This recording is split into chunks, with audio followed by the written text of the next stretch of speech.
اسے شب برات کہا جاتا ہے، پھر اسے لیلۃ البرکہ بھی کہا جاتا ہے، یعنی برکتوں والی رات۔ اس میں اللہ رب العزت کی طرف سے برکتیں اترتی ہیں، برکتوں کا نزول ہوتا ہے، اس لیے اسے لیلۃ البرکہ یعنی برکتوں والی رات یہ بھی کہا گیا۔ لیلۃ المبارکہ، مبارک رات، لیلۃ الرحمہ، رحمت والی رات، یہ بھی اسی رات کا نام ہے لیلۃ الرحمہ، کہ یہ رحمتوں والی رات ہے، کہ اللہ کی رحمتوں کے نزول کی شب ہے، فرشتے اترتے ہیں، رحمتیں اللہ کی نازل ہوتی ہیں گناہگاروں پر۔ ویسے بھی نبی پاک کا فرمان ہے جہاں اللہ کا ذکر ہو رہا ہو، لوگ اس گھر میں، کسی گھر میں، اللہ کے گھر میں اکٹھے ہوں، اللہ کا ذکر ہو، تو وہ جگہ ایسی ہوتی ہے کہ وہاں اللہ کی رحمتوں کا نزول ہوتا ہے، فرشتے ان لوگوں کو ڈھانپ لیتے ہیں، اللہ کی رحمت کا نزول ہو رہا ہوتا ہے۔ گزرتے ہوئے سرے راہ جو بندہ آ کر اس مجلس میں بیٹھ جاتا ہے، اگرچہ وہ اپنے کام سے جا رہا تھا، ذکر اللہ کا ہو رہا ہے، وہ گزرتے ہوئے تھوڑی دیر کے لیے آ کے بیٹھ گیا ہے تو وہ بھی محروم نہیں رہتا، اللہ اسے بھی عزت عطا کرتا ہے اور نیکیاں عطا فرماتا ہے۔ تو لیلہ رحمہ، رحمت کے نزول کی شب، اس کی پھر سب سے بڑی تعریف تو قرآن پاک نے خود کی ہے۔ اللہ فرماتا ہے حامیم، سورہ دخان کی میں نے آیات شروع میں تلاوت کی، حامیم یہ حروف مقطعات میں سے ہے، جس طرح الف لام میم، کاف ہا یا عین صاد طاسین طٰہٰ، یہ کیا ہے؟ یہ سارے حروف مقطعات ہیں۔ مفسرین نے ان کے اوپر بحث کی ہے، بڑی بڑی تعریفیں ان حروف مقطعات کی ہیں، لیکن تعریفیں کرنے کے بعد سارے مفسرین نے یہی لکھا ہے کہ حروف مقطعات کی ہم تعریف نہیں کر سکتے، ہم اس کا ترجمہ بیان نہیں کر سکتے، اس کا اصل معنی اور مقصد کیا ہے بھیجنے والا خدا جانتا ہے یا اس کا رسول جانتا ہے۔ حروف مقطعات کا ترجمہ نہیں کیا جا سکتا۔ حامیم، بعض نے کہا کہ ہاں سے مراد حق ہے، میم سے مراد جناب محمد رسول اللہ صلی اللہ علیہ وسلم، اور بعض نے کہا کہ حامیم یہ اللہ کا اسم جلالت ہے، اللہ کا اسم ہے۔ بہرحال یہ حروف مقطعات ہیں، ان کی حقیقت یا خدا جانتا ہے یا اس کا رسول جانتا ہے۔ حامیم والکتاب المبین، اگر روایت کی قسم ہے ہمیں روشن کتاب کی، واو جارہ قسمیہ ہے، قسم ہے ہمیں روشن کتاب کی، انا انزلناہ فی لیلۃ مبارکہ، ہم نے اس کتاب کو برکتوں والی رات میں اتارا ہے۔ انا کنا منزلین، بے شک ہم سب سنانے والے ہیں۔ اب یہ جو لیلہ مبارکہ ہے، اس سے مراد مفسرین نے لکھا ہے کہ نصف شعبان المعظم کی رات یعنی شب برات ہے۔ اب یہاں آپ توجہ کریں، آپ نے تو سن رکھا ہے کہ قرآن مجید نازل ہوا شب قدر میں، اللہ خود فرماتا ہے شہر رمضان الذی انزل فیہ القرآن، انزل فی شہر رمضان الذی انزل فیہ القرآن، کہ رمضان کا مہینہ وہ ہے جس میں ہم نے قرآن اتارا ہے۔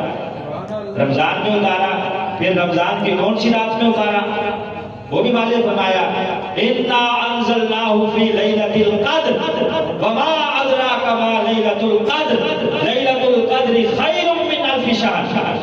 اللہ فرماتا ہے رمضان کی ہم نے شب قدر میں اسے اتارا، آخری عشرہ کی طاق راتوں میں سے ایک رات جو ہوتی ہے جسے شب قدر کہا جاتا ہے، اللہ واضح فرما رہا ہے کہ اس رات میں ہم نے اس کو اتارا۔ اور یہاں اللہ فرماتا ہے فی لیلۃ مبارکہ، کہ ہم نے اسے برکتوں والی رات میں اتارا، اور وہ برکتوں والی رات شب برات ہے۔ مفسرین فرماتے ہیں تو ان دونوں آیات کو آپس میں کس طرح ملایا جائے، تطبیق کس طرح ہو، کہ وہاں تو ذکر ہے کہ شب قدر میں اتارا اور یہاں ذکر ہے کہ شب برات میں اتارا، تو مفسرین فرماتے ہیں کہ نزول قرآن کی دو قسمیں ہیں، ایک نزول تقدیری ہے اور دوسرا نزول حقیقی ہے۔ نزول تقدیری یعنی جتنا قرآن پاک لوح محفوظ پر تھا، اللہ کے ہاں لوح محفوظ پر محفوظ تھا، وہ سارے کا سارا شب برات میں فرشتے لے کر آئے اور اسے آسمان دنیا پر محفوظ کیا۔ لوح محفوظ سے آسمان دنیا تک یہ نزول تقدیری ہے۔ یہ نزول کب ہوا؟ یہ نزول ہوا شب برات میں۔ اس لیے اللہ فرماتا ہے کہ ہم نے اسے برکتوں والی رات میں اتارا، اور وہ رات شب برات ہے۔ تو علماء کرام فرماتے ہیں اس رات میں جو قرآن کا اترنا ہے وہ لوح محفوظ سے آسمان دنیا کی طرف اترنا ہے، کہ وہاں سے پہلے آسمان جو ہمیں نظر آ رہا ہے وہاں قرآن کا نزول ہو گیا، فرشتے وہاں سے لے کر آسمان دنیا تک اس کو لے آئے۔ اس لیے فرمایا گیا کہ شب برات میں اترا۔ اور پھر دوسرا جو نزول حقیقی ہے وہ 23 سال کے عرصے میں نبی پاک صلی اللہ علیہ وسلم پر اترتا رہا، جس قدر ضرورت ہوتی اللہ اتنا اتار دیتا۔ اور اس کا آغاز کب ہوا اترنے کا؟ اس کا آغاز ہوا شب قدر میں۔ اس لیے اللہ فرماتا ہے کہ شب قدر وہ ہے جس میں ہم نے قرآن کو اتارا ہے۔ تو یوں ان دونوں آیات کو آپس میں ملا کر تطبیق کی جائے گی کہ لوح محفوظ سے آسمان دنیا تک شب برات میں اترا، پھر 23 سال کے عرصے میں نبی پاک صلی اللہ علیہ وسلم پر اترتا رہا۔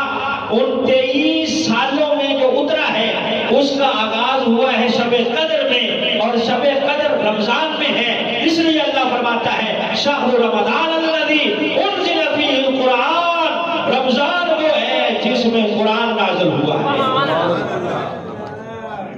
انا انزلناہ فی لیلۃ مبارکۃ انا کنا منذرین، اللہ فرماتا ہے بے شک ہم ڈر سنانے والے، فیہا یفرق کل امر حکیم، اللہ فرماتا ہے اس رات میں ہر اہم کام کا فیصلہ کر دیا جاتا ہے۔ ہر اہم کام اس رات میں بانٹ دیا جاتا ہے۔ ہر اہم کام، کس نے پیدا ہونا ہے، کس نے مرنا ہے، کس نے رزق حاصل کرنا ہے، کتنا حاصل کرنا ہے، کس کے ہاں اولاد ہوگی، کس کی شادی ہوگی، اور کون گھر بنائے گا، کون اس گھر میں رہے گا۔ یہاں تک علماء کرام فرماتے ہیں کہ بندہ گھر بنا رہا ہوتا ہے کہ میں اس میں رہوں گا، حالانکہ اللہ کے ہاں لکھ دیا جاتا ہے کہ اس گھر کے بننے سے پہلے اس کو اٹھا لیا جائے گا۔ فیہا یفرق کل امر حکیم، ہر اہم کام بانٹ دیا جاتا ہے۔ 1 سال پہلے فرشتوں کو متنبع کر دیا جاتا ہے، بتا دیا جاتا ہے۔ فرشتوں کو 1 سال پہلے پتا چل جاتا ہے کہ کیا کیا ہونا ہے، ان کی ڈیوٹیاں لگ جاتی ہیں۔ فرشتوں کو 1 سال پہلے پتا چل گیا تو جو فرشتوں کے امام ہیں، امام الانبیاء، اللہ نے انہیں کتنا علم عطا فرمایا ہوگا۔ فیہا یفرق کل امر حکیم امرا من عندنا انا کنا مرسلین، اللہ فرماتا ہے امرا من عندنا، یہ حکم ہے ہماری جانب سے، بے شک ہم نازل کرنے والے ہیں، اتارنے والے ہیں، بھیجنے والے ہیں۔ رحمتا من ربک انہ هو السمیع العلیم، اللہ فرماتا ہے تمہارے رب کی رحمت ہے، بے شک وہ سننے والا اور جاننے والا ہے۔ کون سننے والا ہے بھئی؟ سب کو اللہ فرماتا ہے انہ هو السمیع العلیم، بے شک وہ سننے والا اور جاننے والا ہے۔ تو ان آیات میں واضح طور پر اللہ رب العزت نے فرما دیا کہ شب برات برکتوں والی رات ہے، مبارک رات ہے۔ اس رات میں ہر اہم کام کا فیصلہ ہوتا ہے، اللہ کی طرف سے کام بانٹ دیے جاتے ہیں۔ تو یہ معمولی نہیں ہے، بلکہ قرآن نے خود اس کی فضیلت کو بیان کر دیا ہے۔